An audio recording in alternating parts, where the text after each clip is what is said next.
When you were a child, who did you dream of becoming? Think about it. Before the disappointment, before the criticism, before the fear, before when life taught you to be realistic, who were you? Because I want to suggest something that might be uncomfortable. What if you were today the person you are not supposed to be? What if the person you are today is not the person you are meant to become? Nobody wake up one morning and decide, I want to live below my potentials. It happens gradually. A rejection here, a failure there, a disappointment, a criticism, a heartbreak, a betrayal, and slowly, without realizing it, you begin to adapt. You become quieter, smaller, safer, more cautious, less hopeful, less bold. Not because that's who you are, but because that is who survival requires you to become. It's where it gets dangerous. After carrying those labels long enough, you stop seeing them as labels. You start seeing them as yourself. You say things like, I'm shy, I'm not leadership material, I'm not good with people, I'm just an average person. But are these true or are they adaptations? Because there is a difference, a massive difference. Let me ask you a question.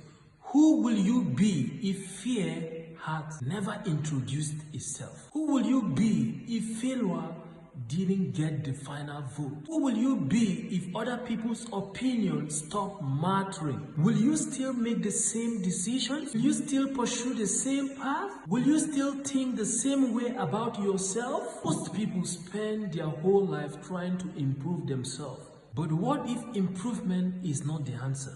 What if the real answer is remembering who you were before fear convinced you to shrink, before rejection convinced you to doubt yourself, before failure convinced you to stop trying? Because beneath your fear, beneath your failure, beneath your circumstances, there is still a person waiting to emerge. And that person may be far more capable than you realize. This is one of the deepest questions we explore in Sovereign Identity Reset. Not how can I become someone else, but who am I beneath everything that had happened to me? Because the quality of your future depends on the answer. If this message resonates with you, type remember in the comments. And if you are ready to gain clarity about who you are and where your life is heading, send me the word reset. Because sometimes transformation doesn't begin when you learn something new. Sometimes transformation begins when you remember who you are. I'll see you in the next video.